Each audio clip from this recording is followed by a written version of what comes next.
1991. The United States literally believed this is now a U.S. world, and we will do as we want.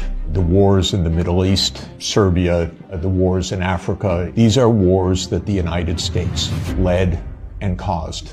And this has been true for more than 40 years. Europe has not had any foreign policy during this period that I can figure out. No voice, no unity, no clarity, only American loyalty. Please don't have American officials as head of Europe. Have European officials. Have a European foreign policy. You're going to be living with Russia for a long time, so please negotiate with Russia. Trump and President Putin will agree to end the war. If Europe does all its great warmongering, it doesn't matter. The war is ending. Not one word is told to the American people about anything, or to you, or by any of your newspapers these days. This idea that Putin's reconstructing the Russian Empire, this is childish propaganda. So the war started. What was Putin's intention in the war? I can tell you what his intention was. When Zelenskyy said in 7 days, let's negotiate, I know the details of this exquisitely. I flew to Ankara to listen in detail to what the mediators were doing. Ukraine walked away unilaterally from a near agreement. Why? Because the United States told them to. I begged the Ukrainians, and I had a track record with the Ukrainians. I advised the Ukrainians. I'm not anti-Ukrainian, I'm pro-Ukrainian completely. I said, save your lives, save your sovereignty, save your territory, be neutral. Don't listen to the Americans. I repeated to them the famous adage of Henry Kissinger, that to be an enemy of the United States is dangerous, but to be a friend is fatal. Above all, I want to welcome Professor Jeffery Sachs. And today, Jeff is probably the person in the world to speak up for peace, everywhere for peace, which is all these things combined.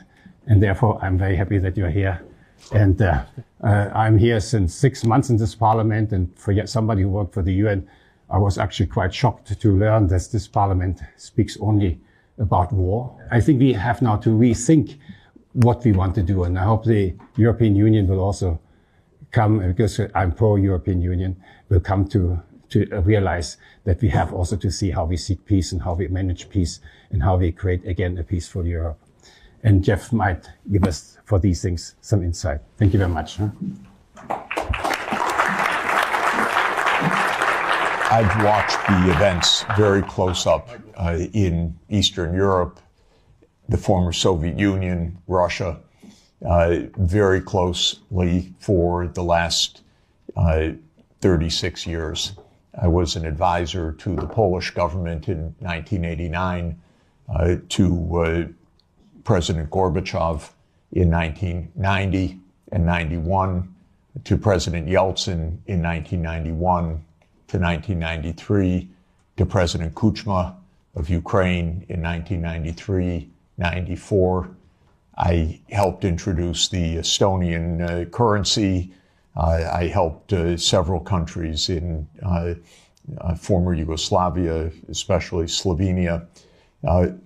I've watched the events very close up for 36 years. After the Maidan, I was asked by the new government to come to Kiev, and I was taken around the Maidan, and I learned a lot of things firsthand. I've been in touch with Russian leaders for more than 30 years.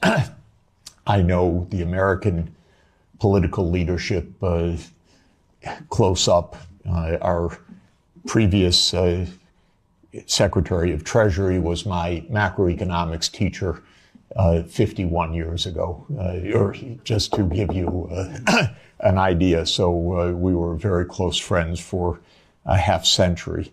I know all of these people. I just want to say this because what I want to explain in my point of view is not secondhand. It's not ideology. It's what I've seen with my own eyes and experienced during this period.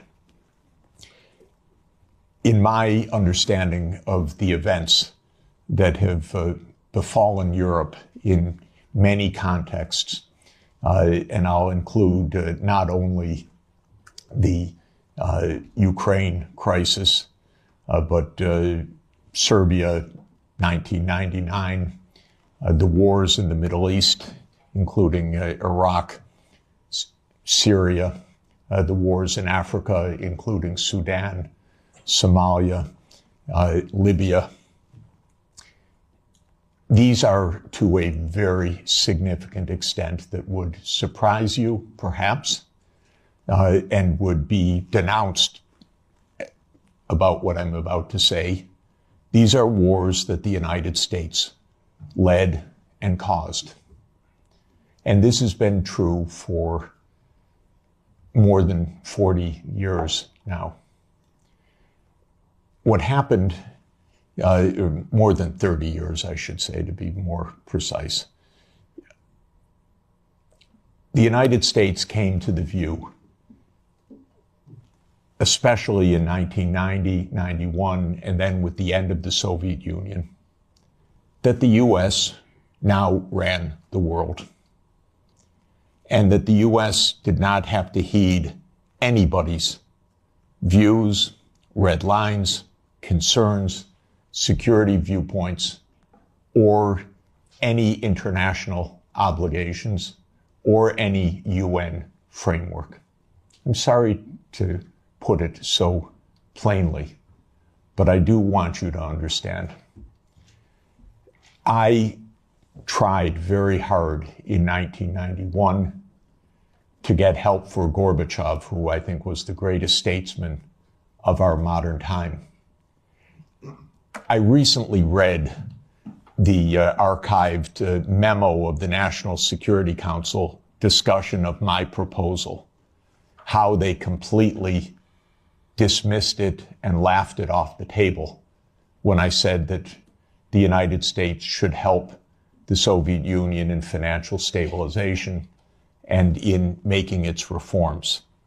And the memo documents, including some of my former colleagues at Harvard in particular, saying we will do the minimum that we will do to prevent disaster, but the minimum. It's not our job to help. Quite the contrary, it's not our interest to help. When the Soviet Union ended in 1991, the view became even more exaggerated. And I can name chapter and verse, but the view was we run the show. Cheney, Wolfowitz, and many other names that you will have come to know literally believed this is now a U.S. world, and we will do as we want. We will clean up from the former Soviet Union. We will take out any remaining allies. Countries like Iraq, Syria, and so forth will go. And we've been experiencing this foreign policy for now essentially 33 years. Europe has paid a heavy price for this because Europe has not had any foreign policy during this period that I can figure out. No voice, no unity, no clarity, no European interests, only American loyalty. There were moments where there were disagreements, and very, I think, wonderful disagreements, especially in the last time of significance was 2003 in the Iraq War, when France and Germany said we don't support the United States going around the UN Security Council for this war. That war, by the way, was directly concocted by Netanyahu and his colleagues in the US Pentagon. I'm not saying that it was a link or mutuality. I'm saying it was a direct war. That was a war carried out for Israel. It was a war that Paul Wolfowitz and Douglas Feith coordinated with Netanyahu. And that was the last time that Europe had a voice. And I spoke with European leaders then, and they were very clear, and it was quite wonderful. Europe lost its voice entirely after that, but especially in 2008. Now, what happened after 1991 to get to 2008 is that the United States decided that unipolarity meant that NATO would enlarge somewhere from Brussels to Vladivostok, step by step. There would be no end to eastward enlargement of NATO. This would be the U.S. unipolar world. If you play the game of Risk as a child, like I did, this is the U.S. idea, to have the peace on every part of the board. Any place without a U.S. military base is an enemy, basically. Neutrality is a dirty word in the U.S. political lexicon. Perhaps the dirtiest word. At least if you're an enemy, we know you're an enemy. If you are neutral, you're subversive. Because then you're really against us, because you're not telling us. You're pretending to be neutral. So this was the mindset, and the decision was taken formally in 1994, when President Clinton signed off on NATO enlargement to the east. You will recall that in February 7th, 1991, Hans-Dietrich Genscher and James Baker III spoke with Gorbachev. Genscher gave a press conference afterwards where he explained, NATO will not move eastward. We will not take advantage of the dissolution of the Warsaw Pact. And understand that was in a juridical context, not a casual context. This was the end of World War II being negotiated for German reunification. And an agreement was made that NATO will not move 1 inch eastward.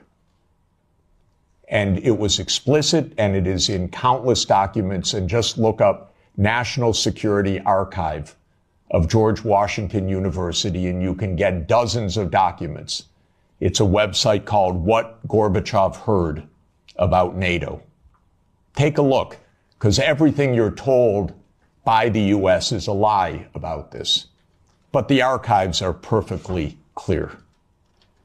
So the decision was taken in 1994 to expand NATO all the way to Ukraine.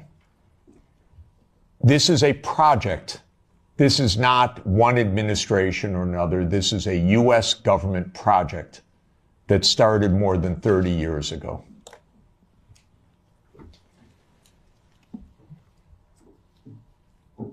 In 1997, Zbigniew Brzezinski wrote The Grand Chessboard.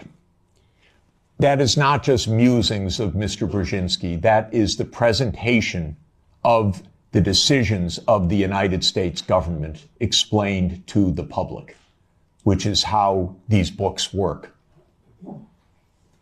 And the book describes the eastward enlargement of Europe and of NATO as simultaneous events. And there's a good chapter in that book that says, what will Russia do as Europe and NATO expand eastward? And I knew Zbigniew Brzezinski personally. He was very nice to me. I was advising Poland. He was a big help. He was a very nice and smart man, and he got everything wrong. So in 1997, he wrote in detail why Russia could do nothing but accede to the eastward expansion of NATO and Europe. In fact, he says the eastward expansion of Europe, and not just Europe, but NATO. This was a plan, a project. And he explains how Russia will never align with China. Unthinkable. Russia will never align with Iran. Russia has no vocation other than the European vocation. So as Europe moves east, there's nothing Russia can do about it. So says yet another American strategist. Is it any question why we're in war all the time? Because one thing about America is we always know what our counterparts are going to do, and we always get it wrong. And one reason we always get it wrong is that in game theory that the American strategists play, you don't actually talk to the other side. You just know what the other side's strategy is. It's wonderful. It saves so much time. You don't need any diplomacy. So this project began, and we had a continuity of government for 30 years, until maybe yesterday, perhaps. 30 years of a project. Ukraine and Georgia were the keys to the project. Why? Because America learned everything it knows from the British. And so we are the wannabe British Empire. And what the British Empire understood in 1853, Lord Palmerston, is that you surround Russia in the Black Sea and you deny Russia access to the Eastern Mediterranean. And all you're watching is an American project to do that in the 21st century. The idea was that there would be Ukraine, Romania, Bulgaria, Turkey, and Georgia as the Black Sea littoral that would deprive Russia of any international status by blocking the Black Sea and essentially by neutralizing Russia as more than a local power. Brzezinski's completely clear about this. And before Brzezinski, there was Mackinder. And who owns the island of the world owns the world. So this project goes back a long time. I think it goes back basically to Palmerston. And again, I've lived through every administration. I've known these presidents. I've known their teams.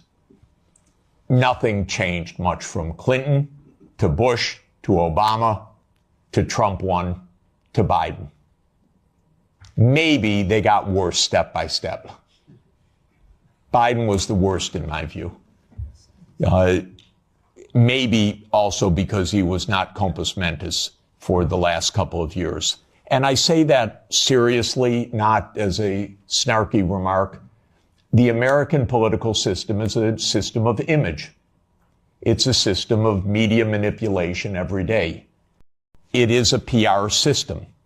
And so you could have a president that basically doesn't function and have that in power for 2 years and actually have that president run for re-election. And one damn thing is he had to stand on a stage for 90 minutes by himself. And that was the end of it. Had it not been that mistake, he would have gone on to have his candidacy, whether he was sleeping after 4 p.m. in the afternoon or not.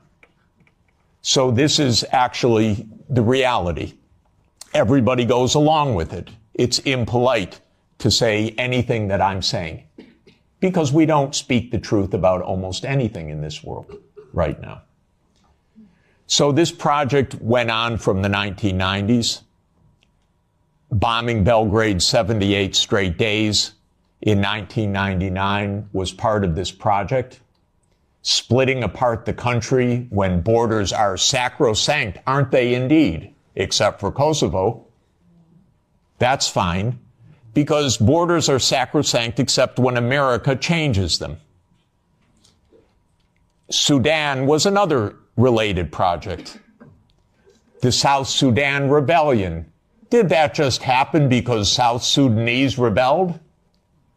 Or can I give you the CIA playbook to please understand as grown-ups what this is about? Military events are costly. They require equipment, training, base camps, intelligence, finance. That comes from big powers. That doesn't come from local insurrections. South Sudan did not defeat North Sudan or Sudan in a tribal battle. It was a U.S. project. I would go often to Nairobi and meet U.S. military or senators or others with deep interests in Sudan's politics.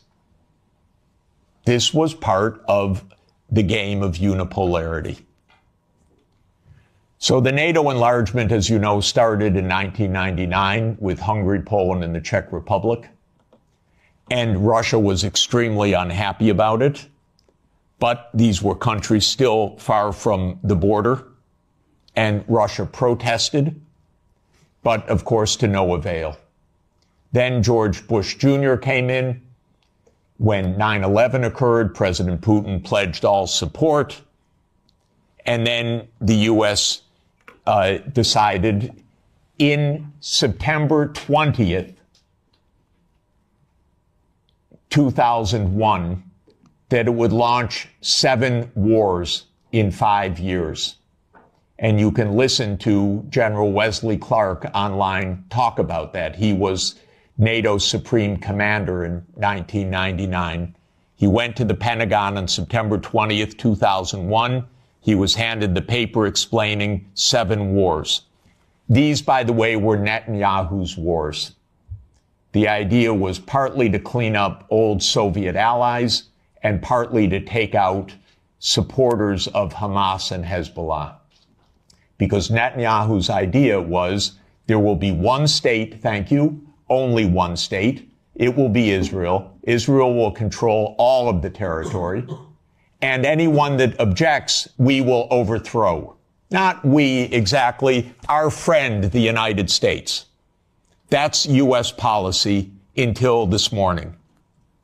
We don't know whether it will change. Now, the only wrinkle is that maybe the U.S. will own Gaza instead of Israel owning Gaza. But the idea has been around at least for 25 years. It actually goes back to a document called Clean Break that Netanyahu and his American political team put together in 1996 to end the idea of the two-state solution.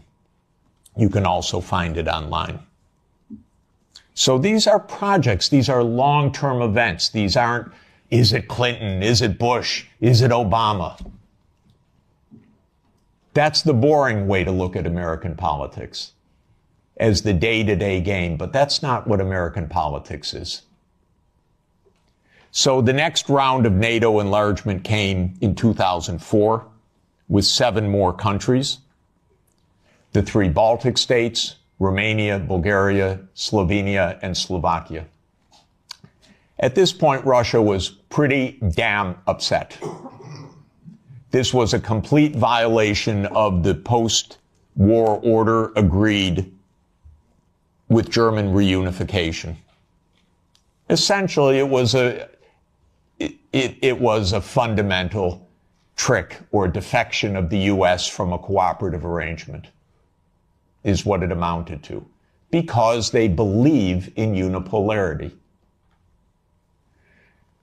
So as everybody recalls, because we just had the Munich Security Conference last week in 2007, President Putin said, stop, enough, stop now. And of course, what that meant was in 2008, the United States jammed down Europe's throat enlargement of NATO to Ukraine and to Georgia. This is a long-term project. I listened to Mr. Saakashvili in New York in May of 2008, and I walked out, called Sonia, and said, this man's crazy. And a month later, a war broke out. Because the United States told this guy, we saved Georgia. And he stands at the Council on Foreign Relations, says, Georgia's in the center of Europe. Well, it ain't, ladies and gentlemen. It's not in the center of Europe. And the most recent events are not helpful for Georgia, for its safety, and your MPs going there, or MEPs going there, and European politicians. That gets Georgia destroyed. That doesn't save Georgia. That gets Georgia destroyed. Completely destroyed. In 2008, as everybody knows, our former CIA director, William Burns, sent a long message back to Condoleezza Rice. Niet means niet, about expansion. This we know from Julian Assange. Because believe me, not one word is told to the American people about anything, or to you, or by any of your newspapers these days. So we have Julian Assange to thank, but we can read the memo in detail. As you know, Viktor Yanukovych was elected in 2010 on the platform of neutrality. Russia had no territorial interests or designs in Ukraine at all. I know. I was there during these years. What Russia was negotiating was a 25-year lease to 2042 for Sevastopol Naval Base. That's it. Not for Crimea, not for the Donbass, nothing like that. This idea that Putin is reconstructing the Russian Empire, this is childish propaganda. Excuse me. If anyone knows the day-to-day and year-to-year history, this is childish stuff. Childish stuff seems to work better than adult stuff. So, no designs at all. The United States decided this man must be overthrown. It's called a regime change operation. There have been about 100 of them by the United States, many in your countries, and many all over the world. That's what the CIA does for a living. Okay? Please know it. It's a very unusual kind of foreign policy. But in America, if you don't like the other side, you don't negotiate with them, you try to overthrow them. Preferably covertly. If it doesn't work covertly, you do it overtly. You always say it's not our fault. They're the aggressor. They're the other side. They're Hitler. That comes up every 2 or 3 years. Whether it's Saddam Hussein, whether it's Assad, whether it's Putin. That's very convenient. That's the only foreign policy explanation the American people are ever given anywhere. Well, we're facing Munich 1938. Well, we're facing Munich 1938. Can't talk to the other side. They're evil, implacable foes.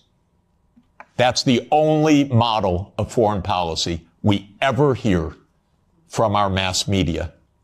And the mass media repeats it entirely because it's completely suborned by the U.S. government. Now, in 2014, the U.S. worked actively to overthrow Yanukovych. Everybody knows the phone call intercepted by my Columbia University colleague, Victoria Nuland, and the U.S. Ambassador Peter Piot. I can't remember if I told you this or if I only told Washington this, that when I talked to Jeff Feltman this morning, he had a new name for the UN guy, Robert Seri. Did I write you that this morning? Yeah, okay. I saw that. He's now gotten both Seri and Ban Ki-moon to agree that Seri could come in Monday or Tuesday. Okay. So that would be great, I think, to help glue this thing and have the UN help glue it. And, fuck the EU. No, exactly. And I think we've got to do something to make it stick together, because you can be pretty sure that if it does start to gain altitude, the Russians will be working behind the scenes to try to torpedo it. You don't get better evidence. The Russians intercepted her call and they put it on the internet. Listen to it. It's fascinating. I know all these people. By the way, by doing that, they all got promoted in the Biden administration. That's the job. Now, when the Maidan occurred, I was called immediately. Oh, Professor Sachs, the new Ukrainian prime minister would like to see you to talk about the economic crisis. Because I'm pretty good at that. And so I flew to Kiev and I was walked around the Maidan. And I was told how the U.S. paid the money for all the people around the Maidan. Spontaneous, revolution of dignity. Ladies and gentlemen, please, where do all these media outlets come from? Where does all this organization come from? Where do all these buses come from? Where do all these people called in come from? Are you kidding? This is organized effort. And it's not a secret, except to citizens of Europe and the United States. Everyone else understands it quite clearly. Then came Minsk, and especially Minsk II, which, by the way, was modeled on South Tyrolean autonomy. And the Belgians could have related to Minsk II very well. It said there should be autonomy for the Russian-speaking regions in the east of Ukraine. It was supported unanimously by the UN Security Council. The United States and Ukraine decided it was not to be enforced. Germany and France, which were the guarantors of the Normandy process, let it go. And it was absolutely another direct American unipolar action with Europe, as usual, playing completely useless subsidiary role, even though it was a guarantor of the agreement. Trump won, raised the armaments. There were many thousands of deaths in the shelling by Ukraine in the Donbass. There was no Minsk II agreement. And then Biden came into office. And again, I know all these people. I used to be a member of the Democratic Party. I now am strictly sworn to be a member of no party, because both are the same anyway. And because this is, the Democrats became complete warmongers over time, and there was not one voice about peace, just like most of your parliamentarians, the same way. So at the end of 1991, Putin put on the table a last effort in two security agreement drafts, one with Europe and one with the United States. The U.S. put on the table December 15th, 2021. I had an hour call with Jake Sullivan in the White House begging, Jake, avoid the war. You can avoid the war. All you have to do is say NATO will not enlarge to Ukraine. And he said to me, oh, NATO's not going to enlarge to Ukraine. Don't worry about it. I said, Jake, say it publicly. No, we can't say it publicly. Say, Jake, you're going to have a war over something that isn't even going to happen? He said, don't worry, Jeff, there will be no war. These are not very bright people. I'm telling you, if I can give you my honest view, they're not very bright people. And I've dealt with them for more than 40 years. They talk to themselves. They don't talk to anybody else. They play game theory. In non-cooperative game theory, you don't talk to the other side. You just make your strategy. This is the essence of game theory. It's not negotiation theory. It's not peacemaking theory.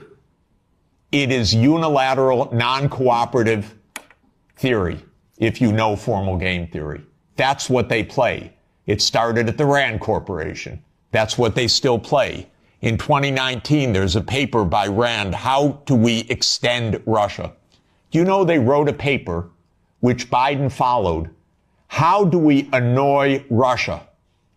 That's literally the strategy. How do we annoy Russia? We're trying to provoke it, trying to make it break apart, maybe have regime change, maybe have unrest, maybe have economic crisis. That's what you call your ally. Are you kidding? So I had a long and frustrating phone call with Sullivan. I was standing out in the freezing cold. I happened to be trying to have a ski day. And there I was, Jake, don't have the war. Oh, there'll be no war, Jeff. We know a lot of what happened the next month, which is that they refused to negotiate. The stupidest idea of NATO is the so-called open door policy. Are you kidding? NATO reserves the right to go where it wants without any neighbor having any say whatsoever? Well, I tell the Mexicans and the Canadians, don't try it. You know, Trump may want to take over Canada.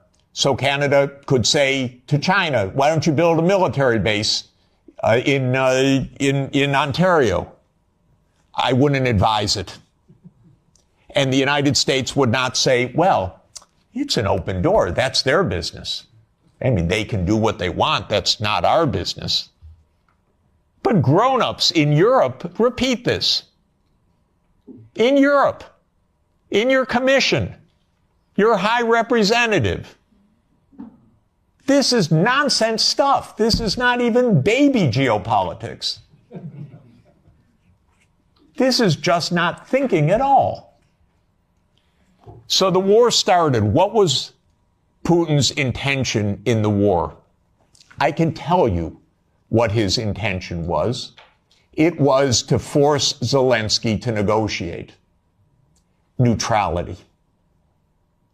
And that happened within 7 days of the start of the invasion. You should understand this, not the propaganda that's written about this. Oh, that they failed and he was going to take over Ukraine. Come on, ladies and gentlemen, understand something basic. The idea was to keep NATO, and what is NATO? It's the United States, off of Russia's border. No more, no less. I should add one very important point. Why are they so interested? First, because if China or Russia decided to have a military base on the Rio Grande or in the Canadian border, not only would the United States freak out, we'd have war within about 10 minutes, but because the United States unilaterally abandoned the anti-ballistic missile treaty in 2002 and ended the nuclear arms control framework by doing so. And this is extremely important to understand. The nuclear arms control framework is based on trying to block a first strike. The ABM treaty was a critical component of that. The U.S. unilaterally walked out of the ABM treaty in 2002. It blew a Russian gasket. So everything I've been describing is in the context of the destruction of the nuclear framework as well. And starting in 2010, the U.S. put in Aegis missile systems in Poland and then in Romania. And Russia doesn't like that. And one of the issues on the table in December and January, December 2021, January 2022, was, does the United States claim the right to put missile systems in Ukraine? And Blinken told Lavrov in January 2022, the United States reserves the right to put missile systems wherever it wants. That's your putative ally. And now let's put intermediate missile systems back in Germany. The United States walked out of the INF Treaty unilaterally in 2019. There is no nuclear arms framework right now. None. When Zelenskyy said in 7 days, let's negotiate, I know the details of this exquisitely because I've talked to all the parties in detail.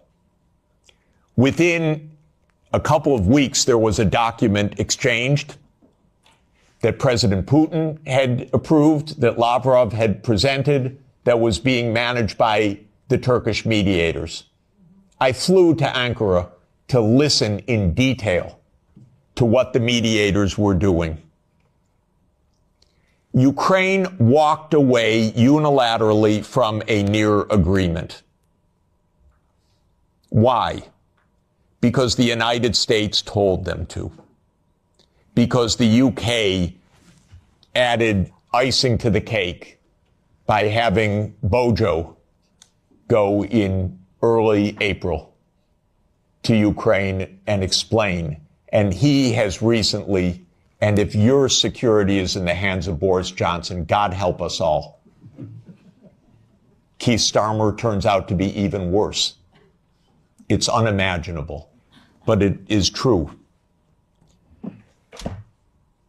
Boris Johnson has explained, and you can look it up on the website, that what's at stake here is Western hegemony.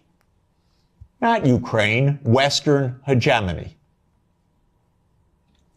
Michael and I met at the Vatican with a group in the spring of 2022 where we wrote a document explaining nothing good can come out of this war for Ukraine. Negotiate now because anything that takes time will mean massive amounts of deaths, risk of nuclear escalation, and likely loss of the war. I wouldn't change one word from what we wrote then. Nothing was wrong in that document. And since that document, since the U.S. talked the negotiators away from the table, about 1 million Ukrainians have died or been severely wounded. And the American senators, who are as nasty and cynical and corrupt as imaginable, say this is wonderful expenditure of our money because no Americans are dying. It's the proxy war. One of our senators nearby me, Blumenthal, says this out loud. Mitt Romney says this out loud. It's best money America can spend. No Americans are dying. It's unreal. Now, just to bring us up to yesterday, this failed. This project failed. The idea of the project was that Russia would fold its hand. The idea all along was Russia can't resist, as Zbigniew Brzezinski explained in 1997. The Americans thought we have the upper hand. We're going to win because we're going to bluff them. They're not really going to fight. They're not really going to mobilize. The nuclear option of cutting them out of SWIFT, that's going to do them in. The economic sanctions, that's going to do them in. The HIMARS, that's going to do them in. The ATACMS, the F-16s. Honestly, I've listened to this for 70 years. I've listened to it as semi-understanding, I'd say, for about 56 years. They speak nonsense every day. My country, my government. This is so familiar to me, completely familiar. I begged the Ukrainians, and I had a track record with the Ukrainians. I advised the Ukrainians. I'm not anti-Ukrainian, I'm pro-Ukrainian completely. I said, save your lives, save your sovereignty, save your territory, be neutral. Don't listen to the Americans. I repeated to them the famous adage of Henry Kissinger, that to be an enemy of the United States is dangerous, but to be a friend is fatal. Okay, so let me repeat that for Europe. To be an enemy of the United States is dangerous, but to be a friend is fatal. So let me now finalize a few words about Trump.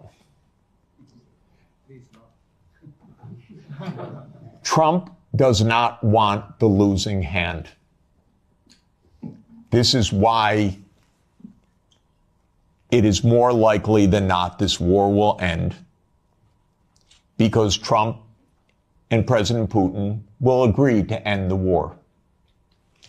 If Europe does all its great warmongering, it doesn't matter. The war is ending. So get it out of your system. Please tell your colleagues. It's over. And it's over because Trump doesn't want to carry a loser. That's it. It's not some great morality. He doesn't want to carry a loser. This is a loser. The one that will be saved by the negotiations taking place right now is Ukraine. Second is Europe. Your stock market's rising in recent days by the horrible news of negotiations. I know this has been met with the sheer horror in these chambers, but this is the best news that you could get. Now, I encouraged, they don't listen to me, but I tried to reach out to some of the European leaders. Most don't want to hear anything from me at all. But I said, don't go to Kiev. Go to Moscow. Discuss with your counterparts. Are you kidding? You're Europe. You're 450 million people. You're $20 trillion economy. You should be the main economic trading partner of Russia. It's natural links. By the way, if anyone would like to discuss how the U.S. blew up Nord Stream, I'd be happy to talk about that.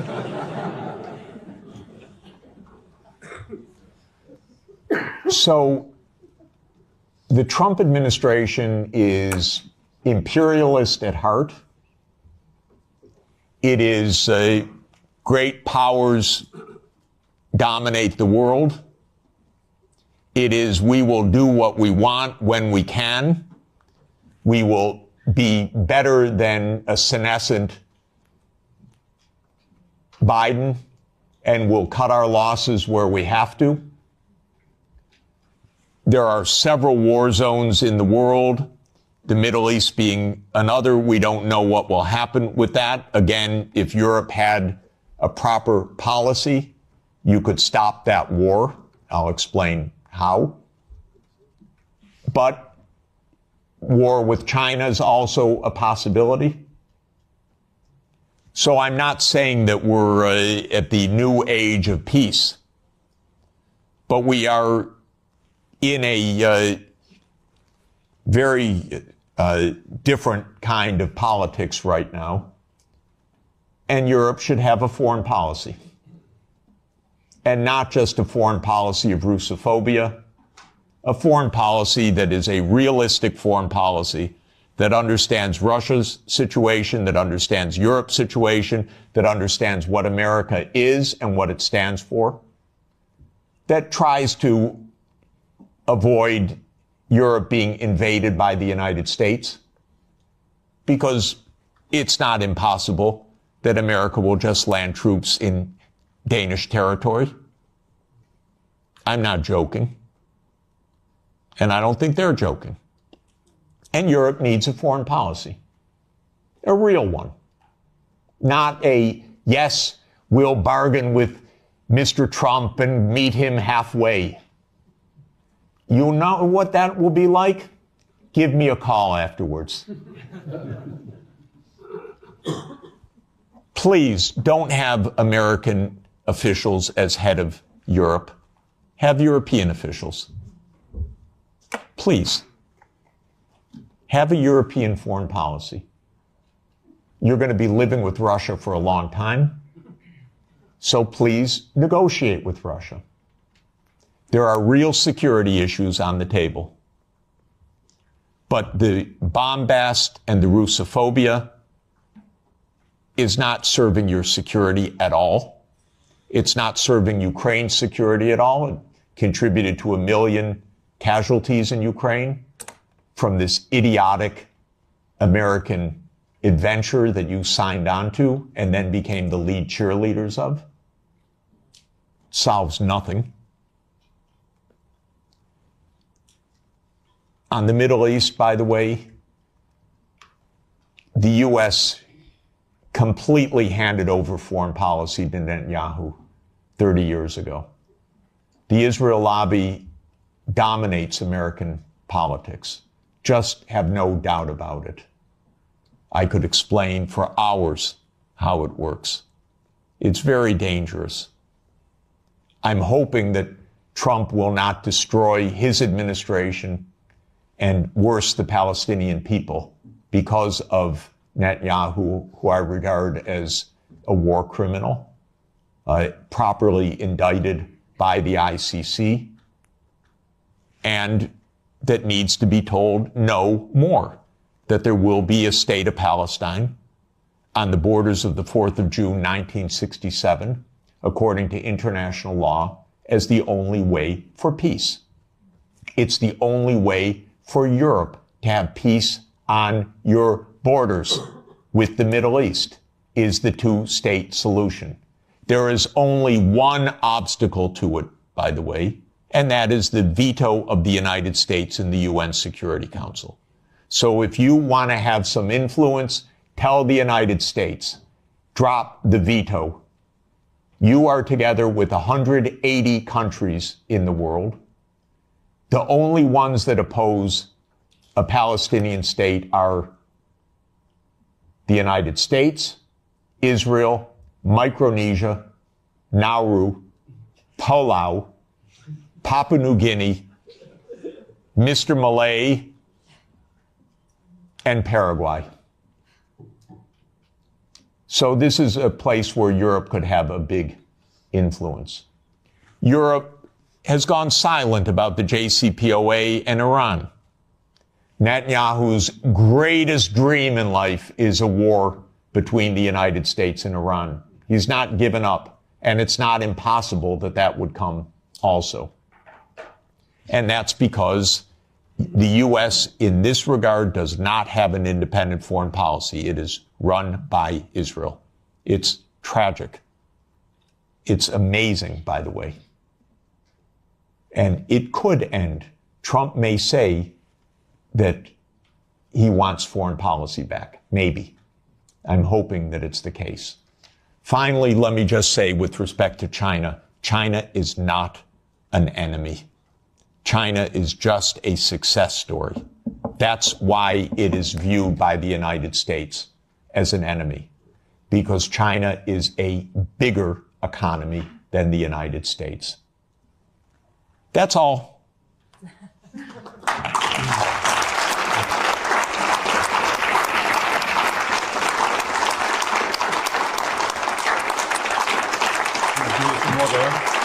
Thanks.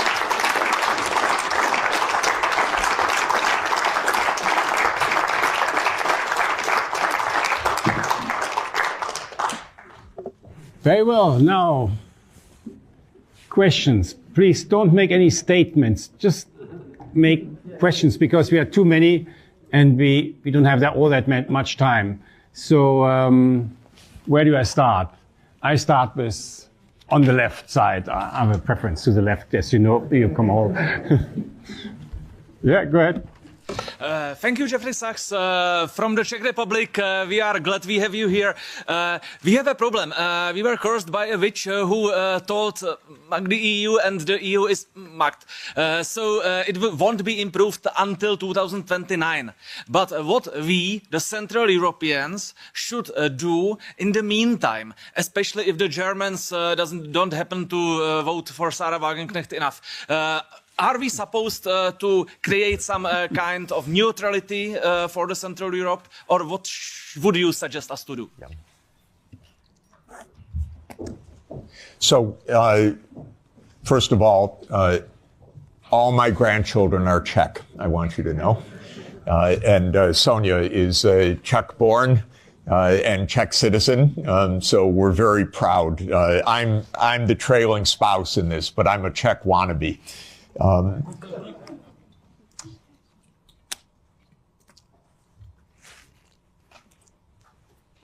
Europe needs to have a foreign policy that is a European foreign policy, and it needs to be a realist foreign policy. Realist is not hate. Realist is actually trying to understand both sides and to negotiate. There are two kinds of realists, defensive realists and offensive realists. My dear friend John Mearsheimer, who is the offensive realist, we're very close friends and I love him, but I believe more than he does, you talk to the other side and you find a way to make an understanding. And so basically, Russia is not going to invade Europe. This is the fundamental point. It may get up to the Dnieper River. It's not going to invade Europe. But there are real issues. The main issue for Russia was the United States, because Russia, as a major power and the largest nuclear power in the world, was profoundly concerned about U.S. unipolarity from the beginning. Now that this is seemingly, possibly ending, Europe has to open negotiations directly with Russia as well, because the United States will quickly lose interest, and you're going to be living with Russia for the next thousands of years. Okay? So what do you want? You want to make sure that the Baltic states are secure. The best thing for the Baltic states is to stop their Russophobia. This is the most important thing. Estonia has about 25% Russian citizens, or Russian-speaking citizens, ethnic Russians. Latvia, the same. Don't provoke the neighbor. That's all. This is not hard. It really isn't hard. And again, I want to explain my point of view. I have helped these countries, the ones I'm talking about, trying to advise. I'm not their enemy. I'm not Putin's puppet. I'm not Putin's apologist. I worked in Estonia. They gave me, I think it's the second highest civilian honor that a president of Estonia can bestow on a non-national, because I designed their currency system for them in 1992. So I'm giving them advice. Do not stand there, Estonia, and say, we want to break up Russia. Are you kidding? Don't. This is not how to survive in this world. You survive with mutual respect, actually. You survive in negotiation. You survive in discussion. You don't outlaw the Russian language. Not a good idea when 25% of your population has a first language of Russian. It's not right, even if there weren't a giant on the border. It wouldn't be the right thing to do. You'd have it as an official language. You'd have a language of in lower school. You wouldn't antagonize the Russian Orthodox Church. So basically, we need to behave like grown-ups. And when I constantly say that they're acting like children, Sonia always says to me, that's unfair to children. Because this is worse than children. We have a 6-year-old granddaughter and a 3-year-old grandson. and they actually make up with their friends. And we don't tell them, go, just ridicule them tomorrow and every day. We say, go, give them a hug and go play. And they do. This is not hard. By the way, well, anyway, I won't belabor the point. Thank you. So, elect a new government. No, I shouldn't say that. First, we have to be democratic. All I should say is change. Otherwise I have change policy. I don't want to have a political leaning here. Yeah. Maybe a lady. And Does that work? Yeah. Hi, my name's Kira. I'm a reporter with the Brussels Times. Thank you for the fascinating talk, Jeffrey. I just wanted to ask you about Trump's statements about wanting NATO members to increase their spending by 5%. And we're now seeing lots of countries scrambling to prove that they're going to do that, including Belgium. And given that Belgium is also the NATO headquarters, I wanted to ask you what would be the appropriate response to those statements by NATO members? Thanks. Great. Thank you.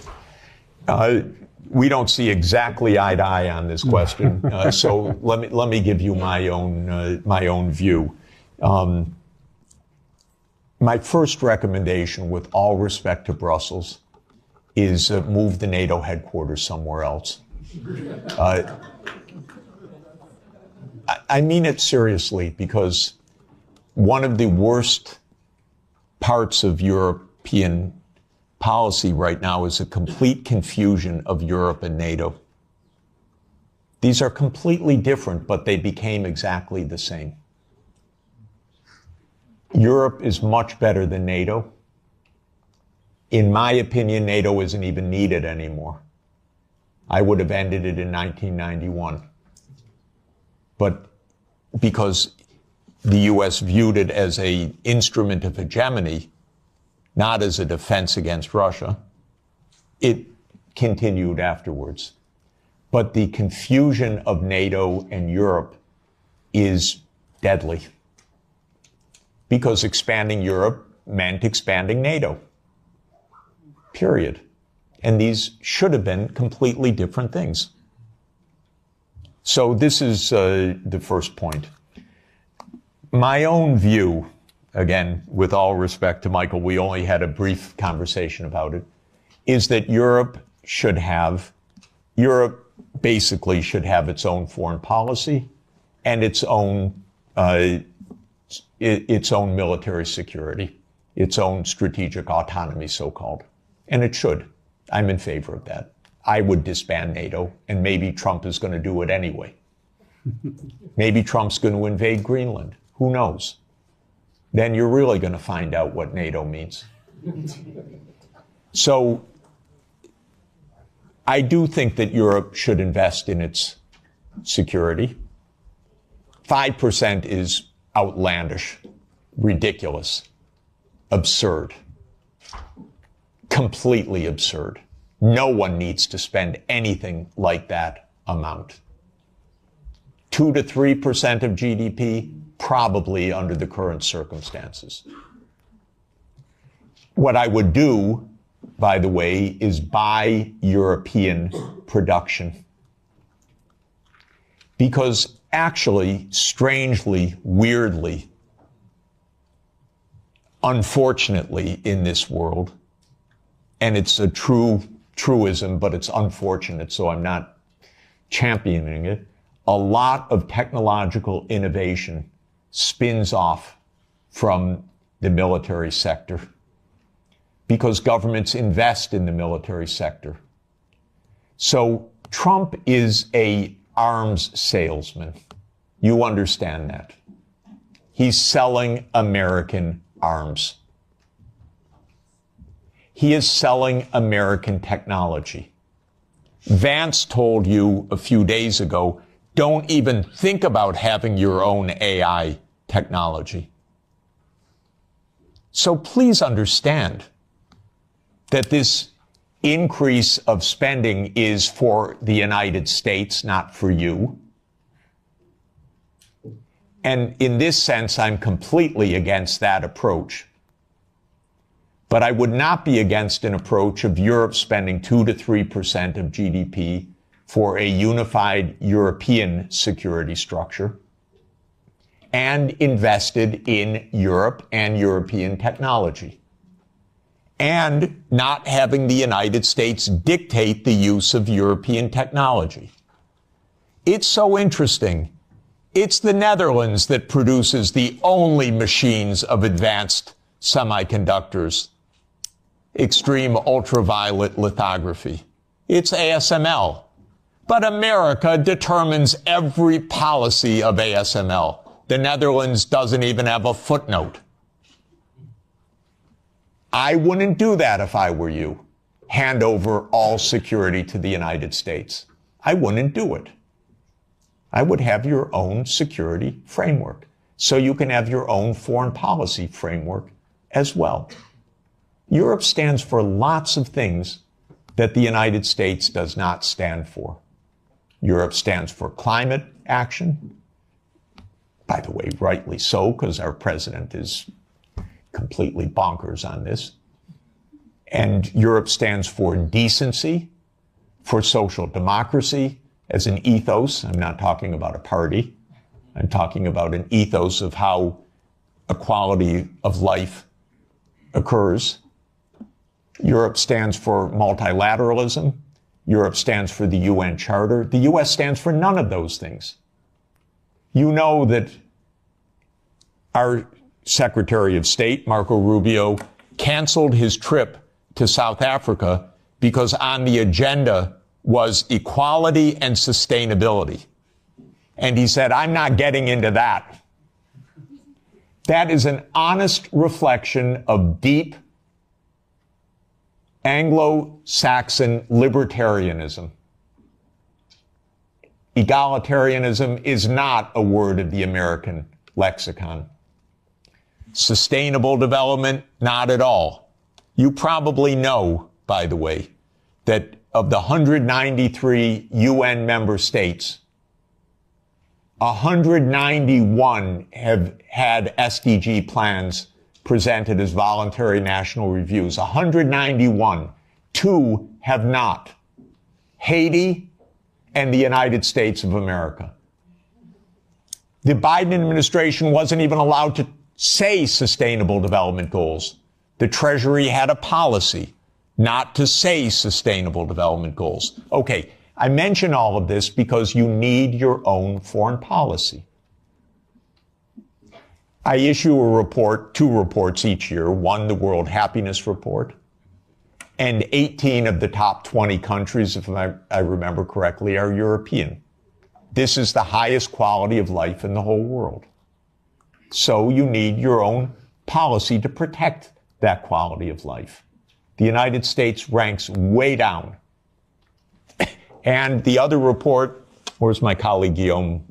He's somewhere in the room. Here, there he is. Guillaume Lafortune is the lead author of our annual Sustainable Development Report. And almost all of the top 20 countries are European countries because you believe in this stuff. And that's why you're the happiest, except in geopolitics.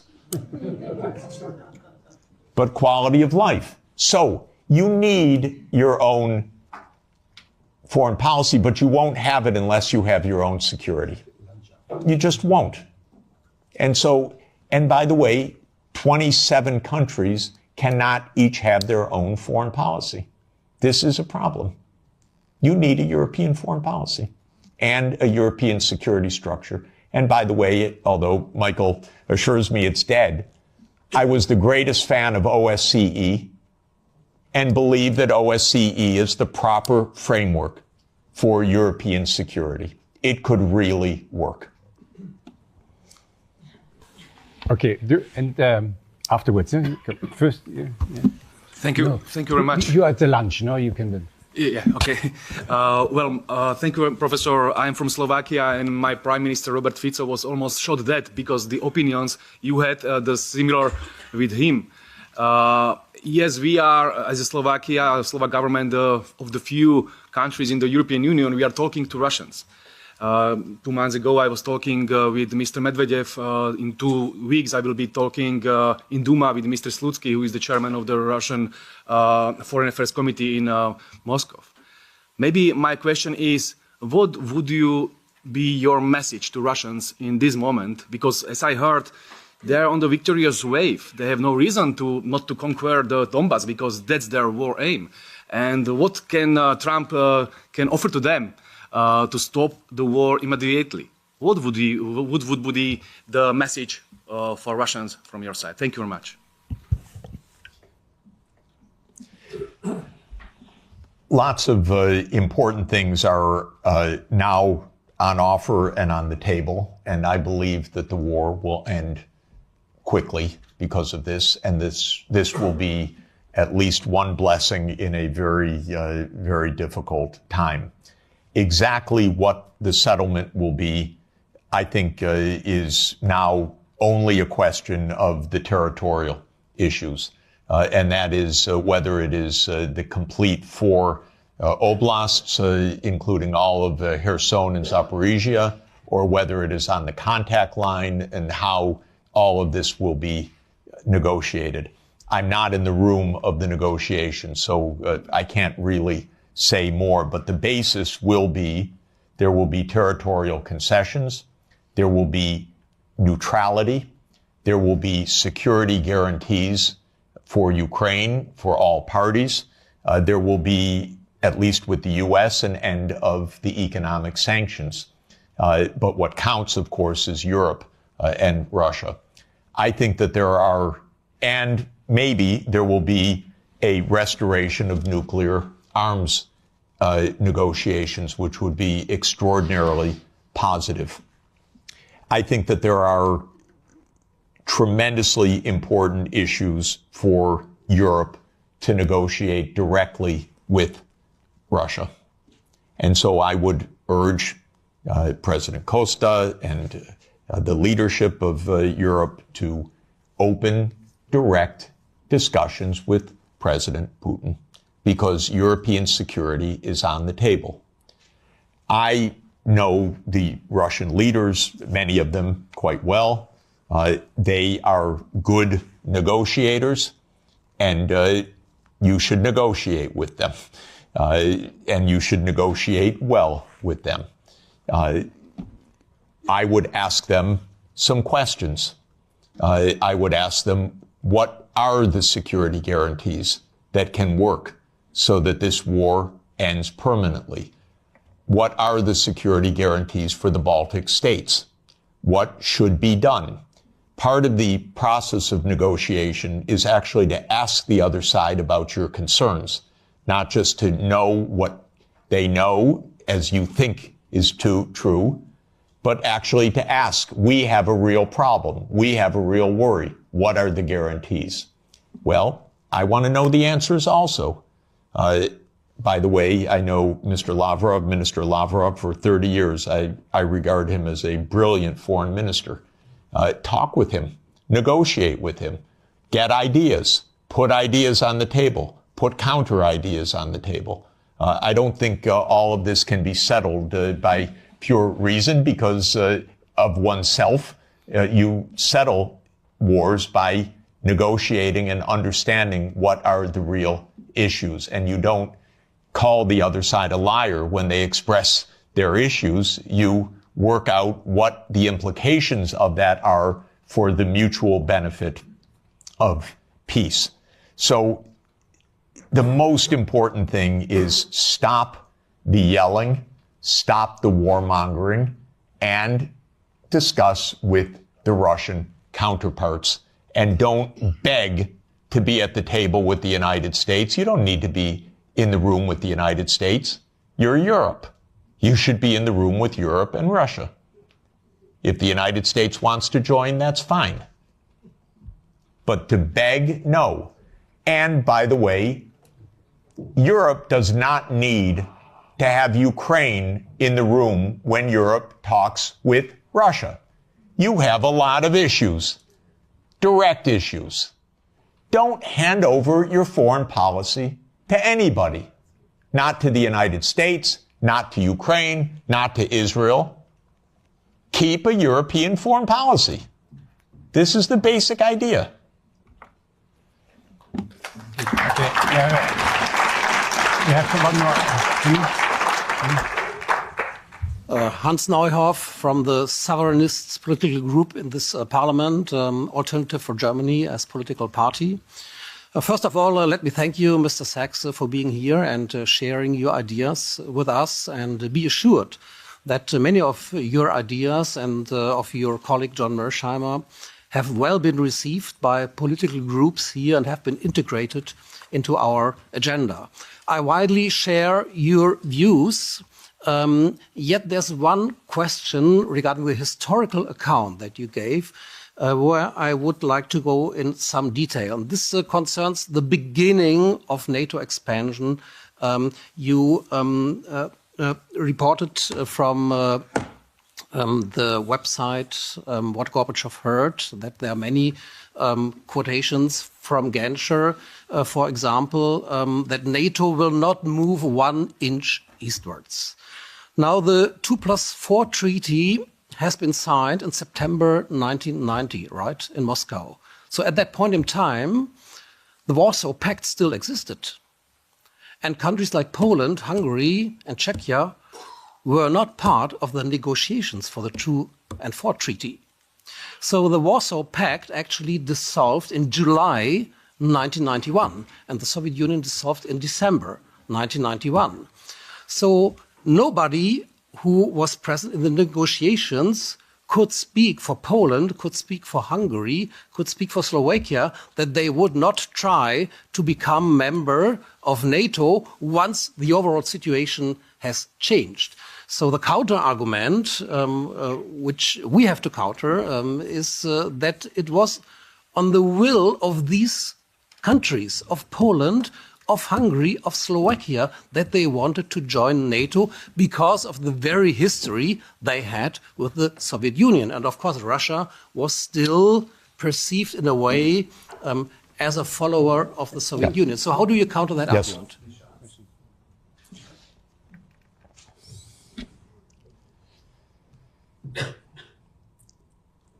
I have no doubt of why Hungary, Poland, Czech Republic, Slovakia wanted to join NATO. The question is, what is the U.S. doing to make peace? Because NATO is not a choice of Hungary, Poland, Czech Republic, or Slovakia. NATO is a U.S.-led military alliance. And the question is, how are we going to establish peace in a reliable way? If I were making those decisions back then, I would have ended NATO altogether in 1991.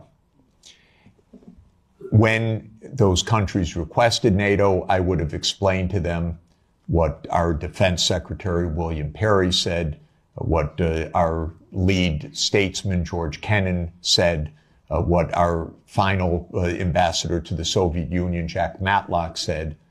They said, well, we understand your feelings, but it's not a good idea because it could provoke a new Cold War with Russia. So that's how I would have answered it.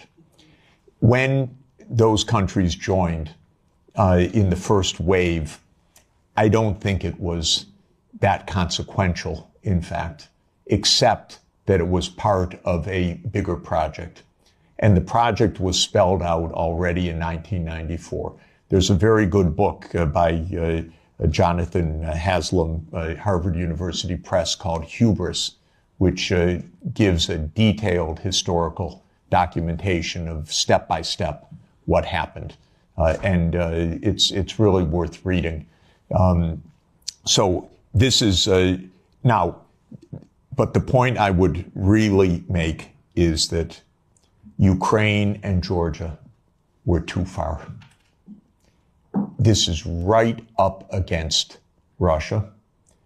This is in the context of the complete destabilization of the nuclear framework. This is in the context of the U.S. putting in missile systems on Russia's borders.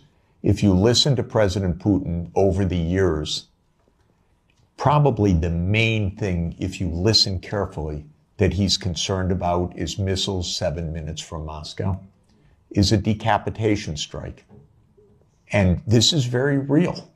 The U.S. not only would freak out, but did freak out when this happened in the Western Hemisphere. So it's the Cuban Missile Crisis in reverse. And fortunately, Nikita Khrushchev did not stand up and say, open door policy of the Warsaw Pact. We can go wherever we want. Cuba's asked us. It's none of America's business.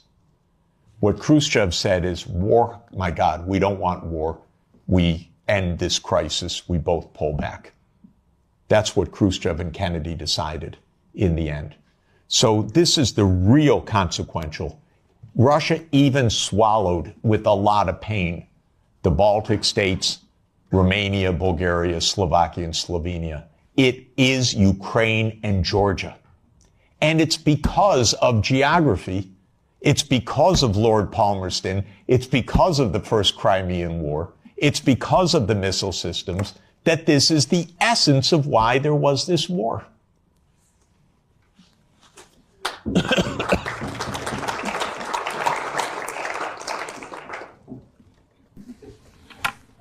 Yeah.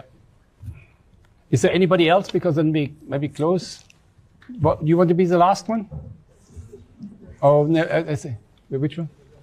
Oh. Can we still continue? Sure, okay? sure. Yeah. No, you come for the lunch. I don't take you. Thank you very much, Professor Sachs, for coming. Here. You've mentioned that the European Union needs to formulate its own foreign policy. In the past, the German-Franco alliance was a big driver for those policies. Now with the Ukraine war, arguably that received a crack. Do you think that in the future, when the European Union is going to formulate its new foreign policy, that they are going to be again in the front seat, or should it be other countries or other blocs trying to make that change? Thank you very much. Oh, it's hard. It's hard because, of course, you don't yet have a constitution for Europe which really underpins a European foreign policy. And it can't be by unanimity. There has to be a structure in which Europe can speak as Europe, even with some dissent, but with a European policy. I don't want to oversimplify how to get there exactly, but even with the structures you have, you could do a lot better with negotiating directly. The first rule is your diplomats should be diplomats, not secretaries of war.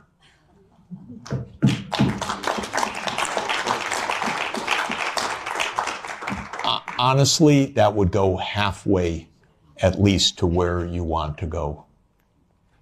A diplomat is a very special kind of talent. A diplomat is trained to sit together with the other side and to listen, to shake hands, to smile, and to be pleasant. It's very hard. It's a skill. It's training. It's a profession. It's not a game. You need that kind of diplomacy. I'm sorry, we are not hearing anything like that.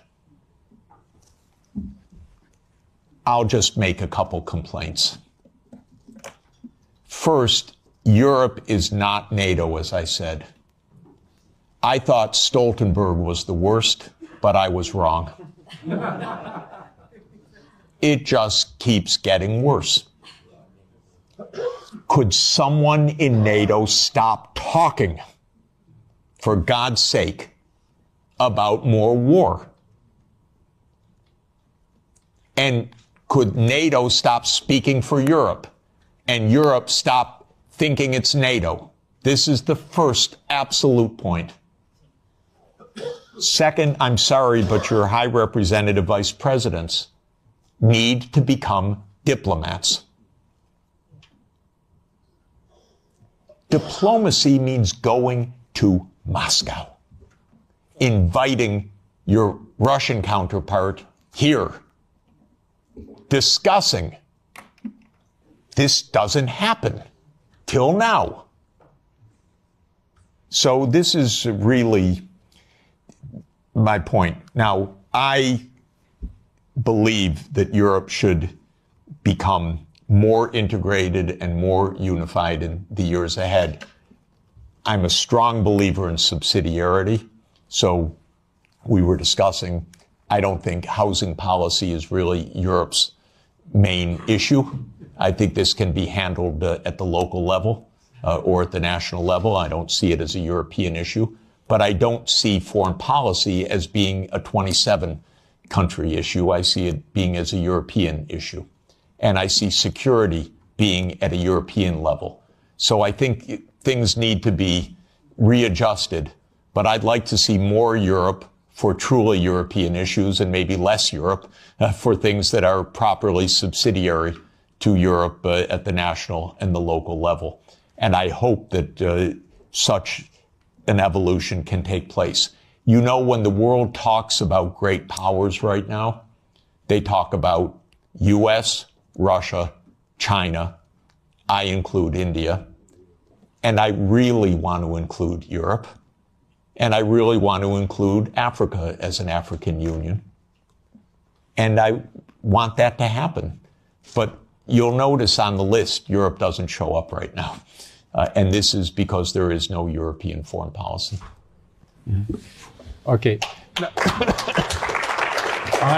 Maybe after you, one more, and then when I close. Is there anybody who wanted? I would prefer a woman, actually. If I'm you're there. Yes. You wanted? No, first no. This gentleman, and then you close, huh?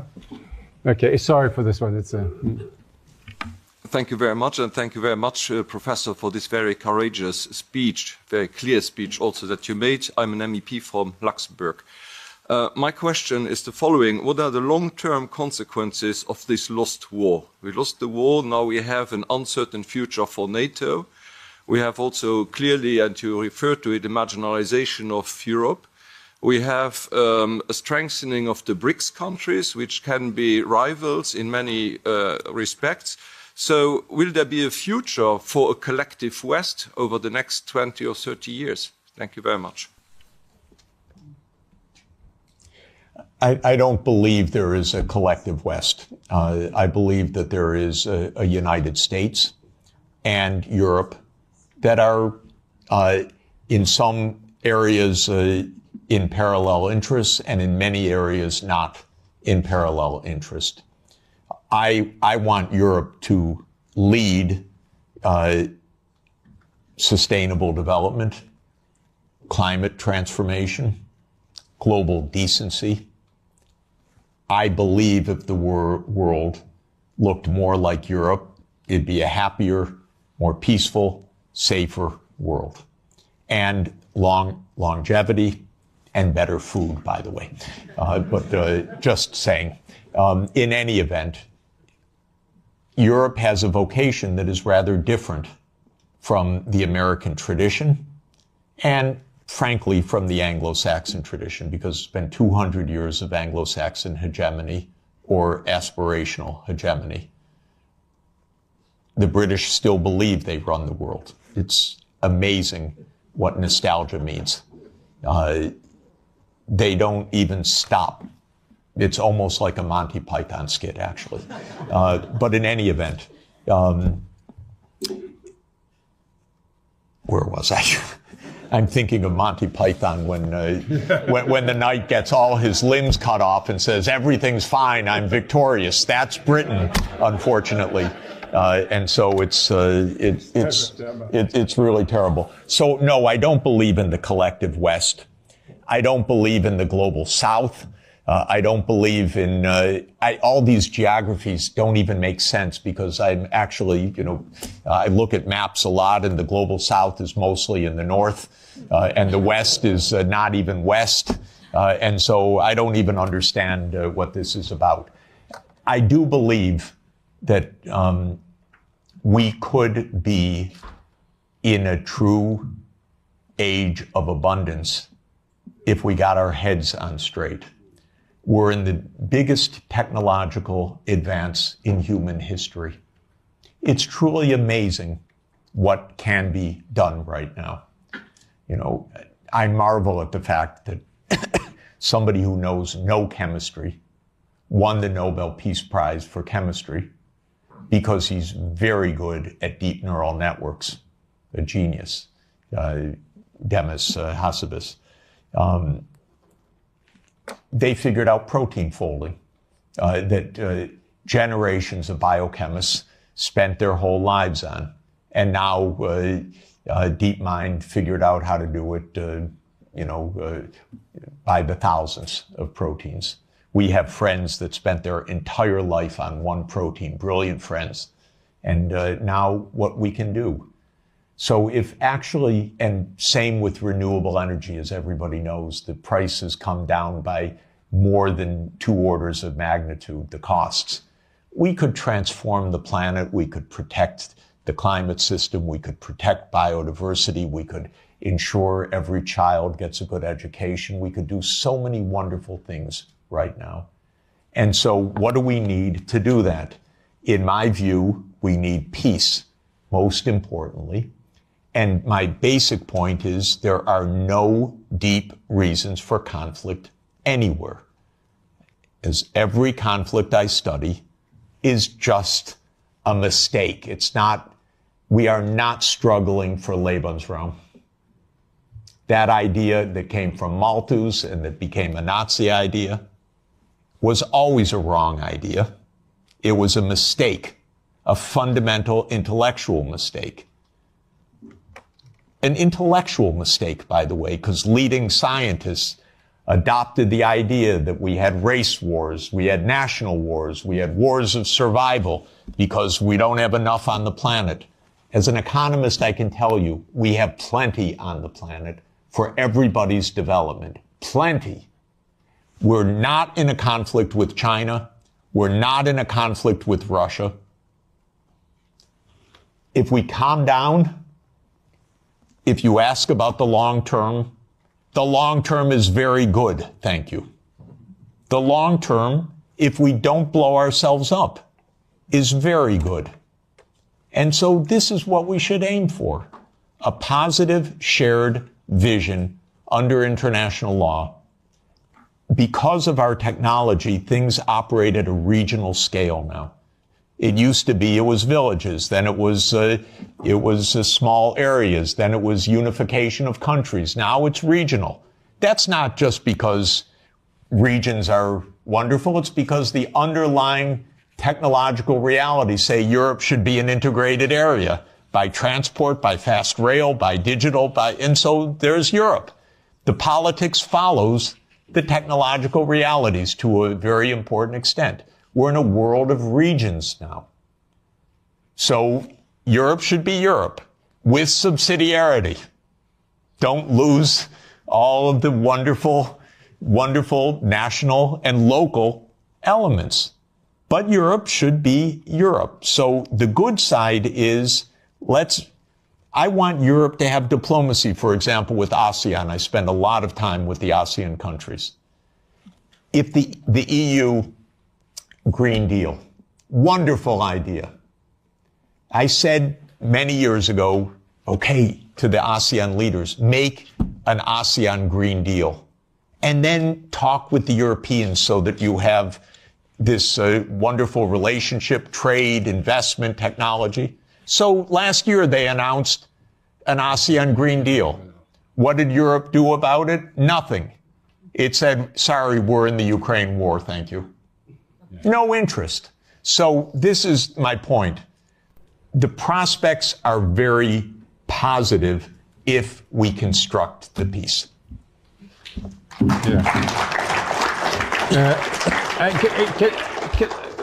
Because we have to go, I get all the time messages that I should here leave the room.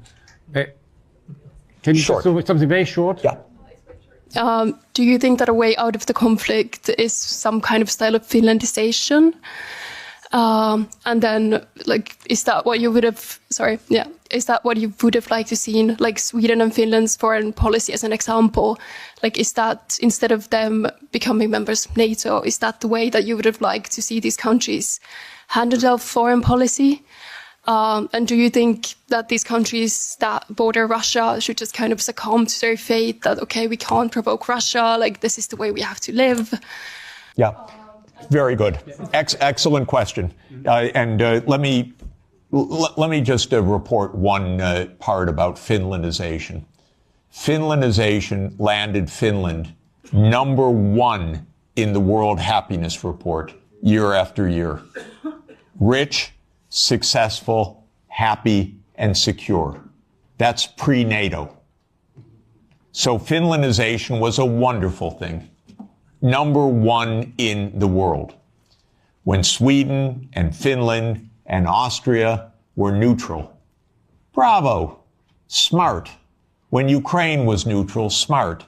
If you have two superpowers, keep them apart a little bit. You don't have to be right with your nose up against each other, especially if one of them, the U.S., is pushing its nose into the other one. And so Finlandization, to my mind, has a very positive connotation.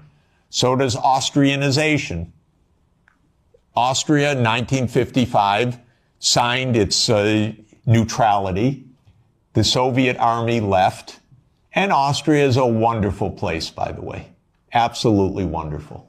And so this is basic how to avoid conflict. If the United States had any sense at all, it would have left these countries as a neutral space in between the U.S. military and Russia. But that's where the U.S. lost it. Okay. Thank you very much. Let me... I just want to end with an appeal. I think we both agree that we will have the war will end within a month or two. And that means the fighting will end. It doesn't mean that we will have peace in Europe. The peace in Europe, that has to be done by us, by Europeans, not by a president from the United States. We have to create this peace, and that is Europe, which includes, of course, Belarus, Russia, and all these other countries. So we have to do something. And we are here a parliament. As a parliamentarians, we represent people. We are the only democratically legitimate institution in the European Union. Maybe we should have become all a little bit more proactive in trying to move this peace process forwards across party lines. I think, I don't know how many parties here really are, but that we can talk to each other without saying, you're from this party, you're from this party. I think we really have to concentrate. If here we could not take more initiative from the parliament vis-à-vis the commission and saying, we are presenting the people, not you. We are presenting the people. And these people in Europe want peace, and that's what we should go. So maybe this is the beginning of one. We will make every month, I will organize with my colleagues the same thing here about different topics, which were all around it. And we hope that this one we get a discussion that is different what we have in the plenum, where we basically don't have a discussion, but that we have a discussion also across the party and invite also people from other political parties. We don't bite anybody. Let's discuss it. In the end, we all want the same peace for the next generation. And I have plenty of children and grandchildren, you too. And that's what we need. Okay, thank you very much, Professor Sachs.